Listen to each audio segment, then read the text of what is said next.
नमस्कार, मुद्दे की बात में आपका स्वागत है। मैं हूं मनोज मनु। लोकसभा चुनाव 2024 के बीच अचानक वोट जिहाद और मुस्लिम आरक्षण की चर्चा जोरों पर है। देश में अब से पहले तक लव जिहाद और लैंड जिहाद की चर्चा हो रही थी, लेकिन अब वोट जिहाद भी चर्चा का विषय बन गया है। देश के प्रधानमंत्री नरेंद्र मोदी ने मध्य प्रदेश के खरगोन की रैली में इस शब्द पर बड़ा हमला बोला और कहा कि लोगों को तय करना होगा कि भारत वोट जिहाद से चलेगा या फिर राम राज्य से।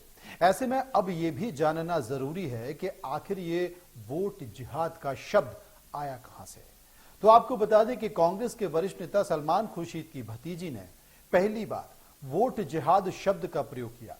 मारिया आलम समाजवादी पार्टी की नेता हैं। मारिया आलम ने मुसलमानों से बीजेपी के खिलाफ एकजुट होकर वोट करने की अपील की। मारिया आलम ने यह भी अपील की थी कि जो मुसलमान बीजेपी का समर्थन या बीजेपी को वोट करेगा वो उस मुसलमान का बहिष्कार किया जाएगा। उन्होंने ये बातें 30 अप्रैल को फर्रुखाबाद की एक सभा में कही, जहां खुद सलमान खुर्शीद मौजूद थे। वोट जिहाद को लेकर चर्चा उत्तर प्रदेश के बाहर भी दिखाई दी जा रही है। महाराष्ट्र में भी मुस्लिम पर्सनल लॉ बोर्ड और कुल जमाती संगठन ने वोटिंग से पहले पीएम मोदी को हराने की कॉल कर दी। बोर्ड ने साफ साफ ऐलान कर दिया कि मुसलमान पार्टी ना देखें, उम्मीदवार ना देखें, उस कैंडिडेट को वोट दें जो बीजेपी के उम्मीदवार को हराने की स्थिति में हो। जिसके बाद महाराष्ट्र के उप मुख्यमंत्री देवेंद्र फडणवीस ने भी कहा कि राज्य में मस्जिदों से कॉल की जा रही है। जलसों में मुसलमानों से कहा जा रहा है कि उनका सिर्फ एक ही टारगेट है, बीजेपी को हराना। क्या वाकई 2024 लोकसभा चुनाव में जो जमीनी मुद्दे हैं, महंगाई, बेरोजगारी, अपराध, शिक्षा, इनसे बहस हटकर हिंदू मुस्लिम, भारत पाकिस्तान पर आ गई है, या फिर देश में एक बार फिर से नैरेटिव सेट करने की कोशिश की जा रही है? 2014 को देखिए, 2019 को देखिए, उस वक्त भी यही मुद्दे थे और अब 2024 है। 24 के समय भी इसी तरह के मुद्दे चुनावी समर में तैर रहे हैं। आज इसी पर हम चर्चा करेंगे। चर्चा के लिए हमारे साथ कुछ मेहमान जुड़ेंगे, उनसे भी हम बात करेंगे। लेकिन सबसे पहले प्रधानमंत्री मोदी ने खरगोन की सभा में जो वोट जिहाद की बात कही, एक बार उसे सुन लीजिए। भाइयों और बहनों, आज भारत इतिहास के एक अहम मोड़ पर खड़ा है। आपको ये तय करना है कि भारत में वोट जिहाद चलेगा या राम राज्य चलेगा। पाकिस्तान में आतंकी भारत के खिलाफ जिहाद की धमकी दे रहे हैं और यहां के कांग्रेस के लोगों ने भी घोषणा कर दी है, मोदी के खिलाफ वोट जिहाद करो। यानी मोदी के खिलाफ एक खास धर्म के लोगों को एकजुट होकर वोट करने को कहा जा रहा है। सोचिए, कांग्रेस किस स्तर पर उतर आई है। हताशा, निराशा ने कांग्रेस को कहां ले जाकर के पटका है। आप मुझे बताइए, क्या वोट जिहाद आपको मंजूर है? क्या लोकतंत्र में ये बात चल सकती है? क्या भारत का संविधान ऐसी जिहाद के लिए अनुमति देता है?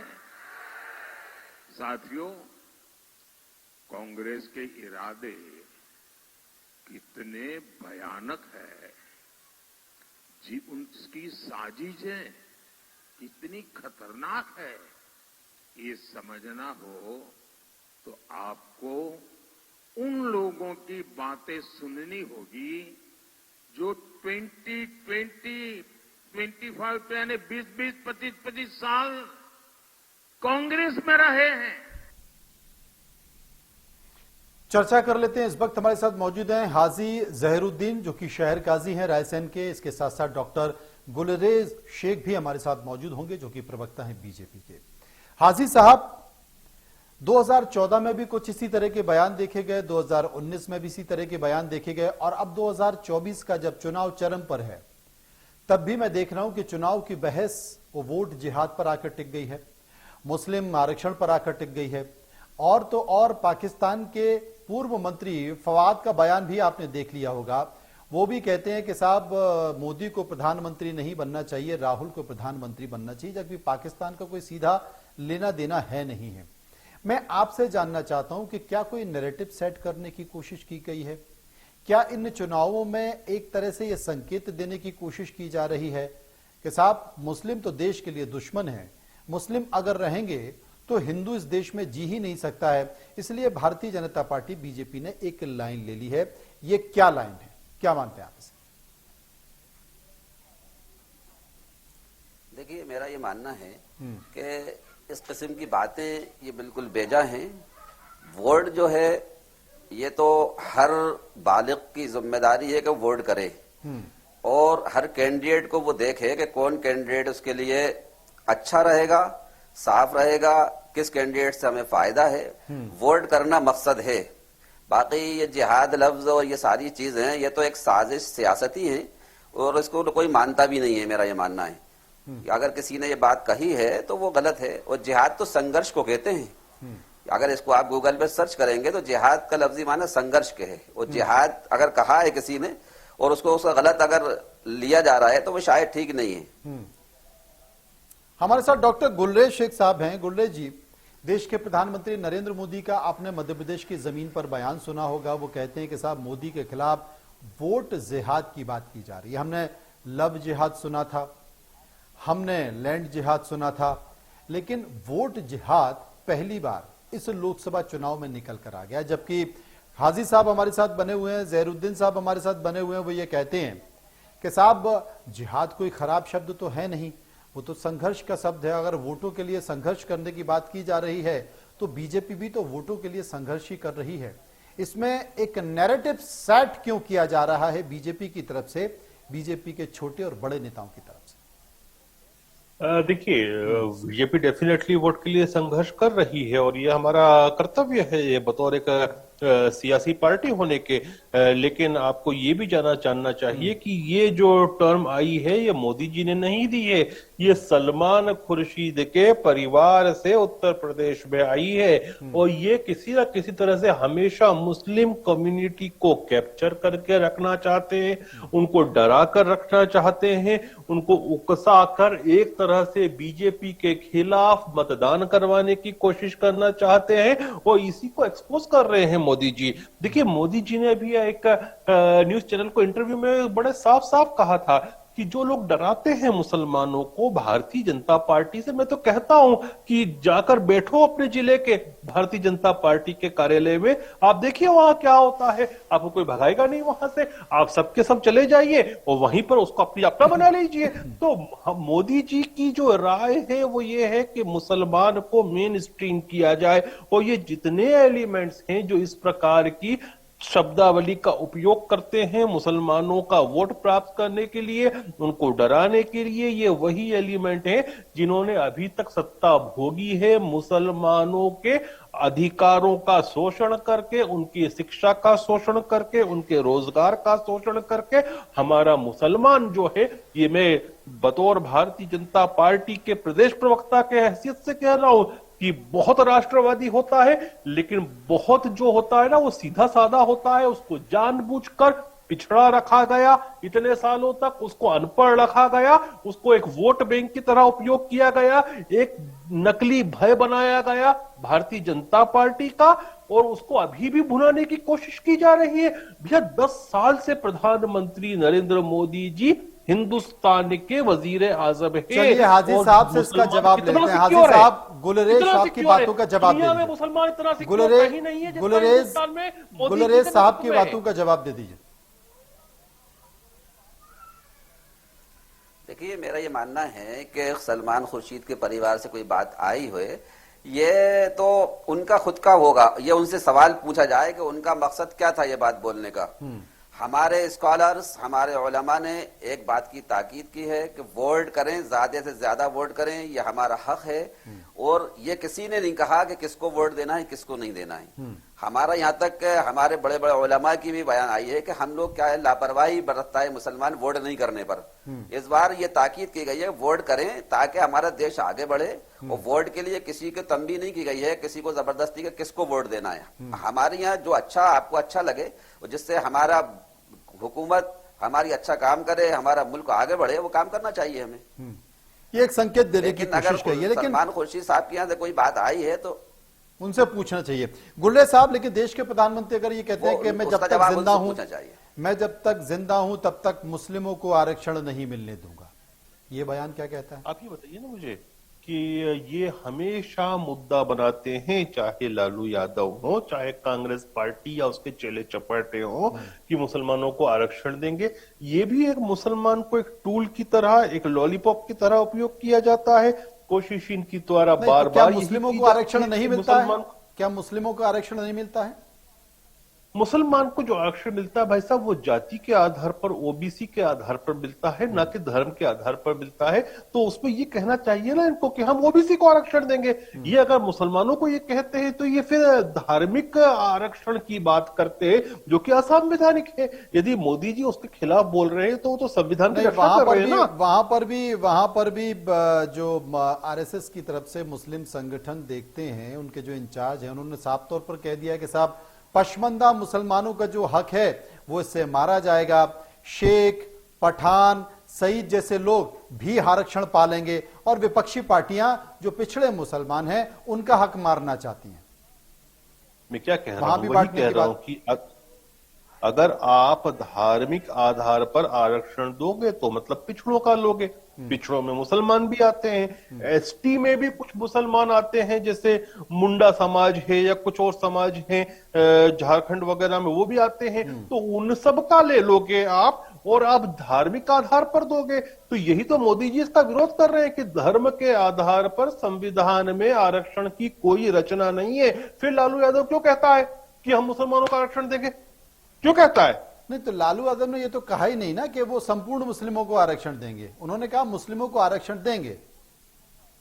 तो क्यों कहता है वो ये क्यों नहीं कहता कि ओबीसी को देंगे? तो ये क्यों नहीं कहता एसटी को देंगे?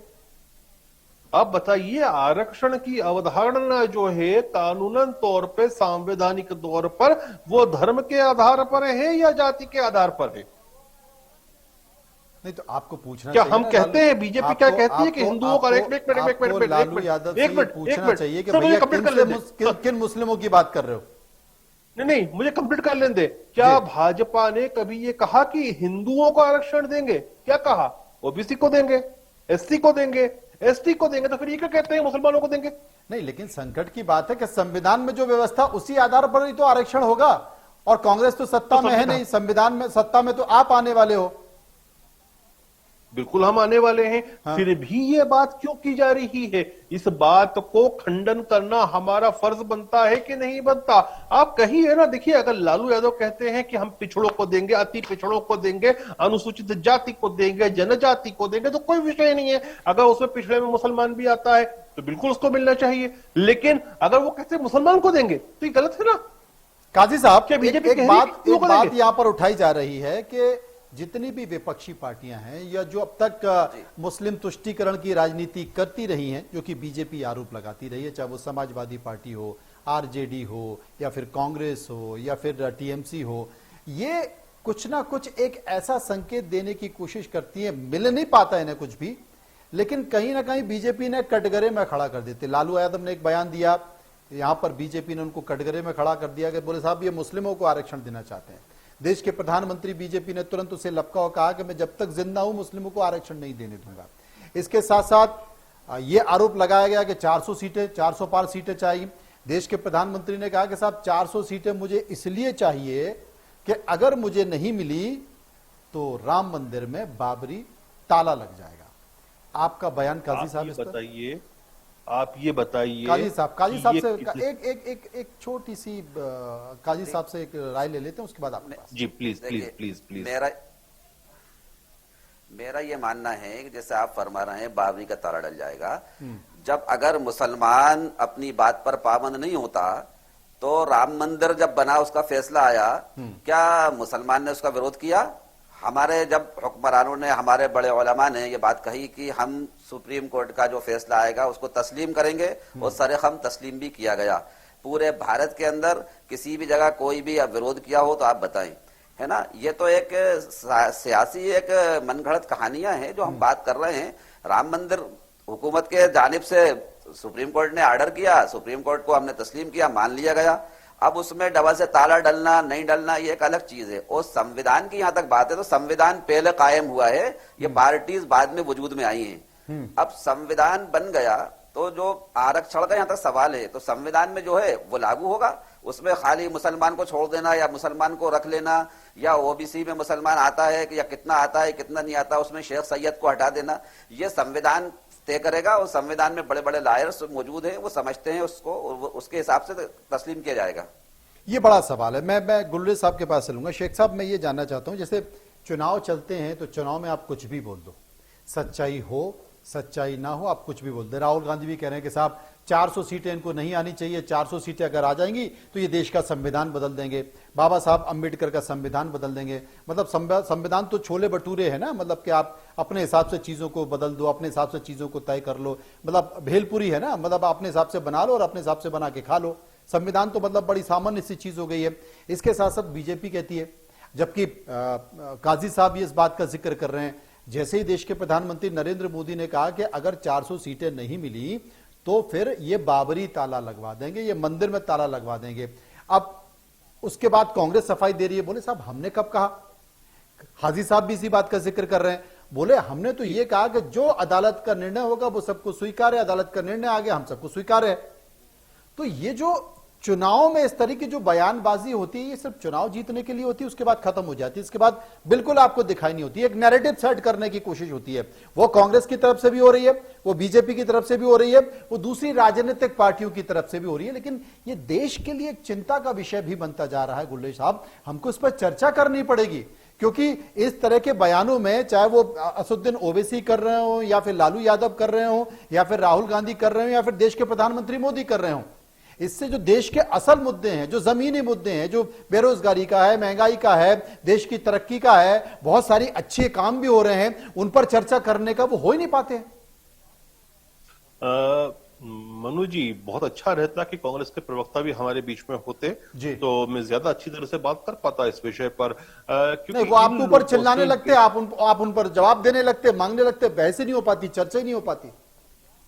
देखिए, इन बेशर्मों के विषय में मैं क्या कहूं, आज जो बयान आता है इनके सैम पिट्रोदा का, वो सैम अंकल हैं, घर के आदमी हैं गांधी परिवार के, वो क्या कहते हैं कि नॉर्थ ईस्ट के लोग तो चाइनीज जैसे दिखते हैं, दक्षिण भारत के लोग अफ्रीकी जैसे दिखते हैं। मतलब इनको जो भारत का कॉन्सेप्ट है उसी को खत्म करना चाहते हैं जो लोग, जो भारत को खंडित करना चाहते हैं। 1947 में इन्हें की अभी भी चैन नहीं मिला है, उनको तब भी चैन नहीं मिला।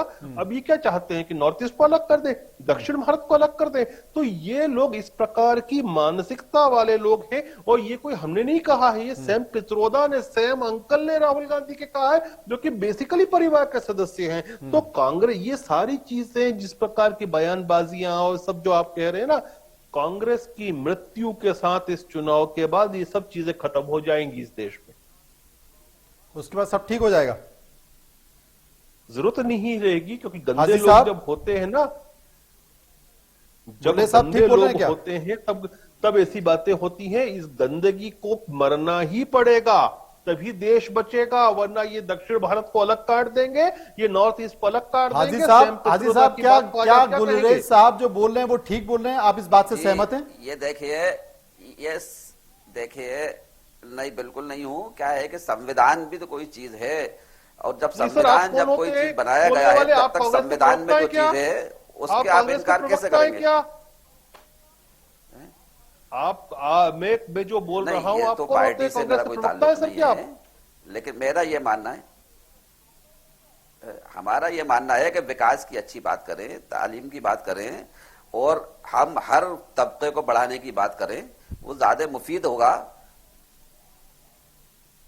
मैं आपकी बात से सहमत हूं, लेकिन आप कांग्रेस का पक्ष मत ले। नहीं नहीं, ये किसी पार्टी का पक्ष नहीं ले रहा, आप कांग्रेस का पक्ष मत ले। मैं जो बात इंगित कर रहा हूं उसमें कोई गलती नहीं है। सैम पित्रोदा यदि ये कहता है तो आपको भी उससे खंडन करना चाहिए कि दक्षिण भारत के लोग अफ्रीकी जैसे दिखते हैं और पूर्वोत्तर के लोग चाइनीज जैसे दिखते हैं। मतलब हिंदुस्तान में पूर्वोत्तर जो है वो चाइना का है और दक्षिण भारत जो है वो अलग है। इनका कहने का मतलब क्या हुआ? मेरा तो खून खोल गया उस वाक्य को सुन के। हमारा देश एक है और हमारा, है ना। तो ये किसने कहा? ये सैम पित्रोदा ने कहा है ना। सैम पित्रोदा कौन है? वो व्यक्ति जो गांधी परिवार का अंश है, अंग है।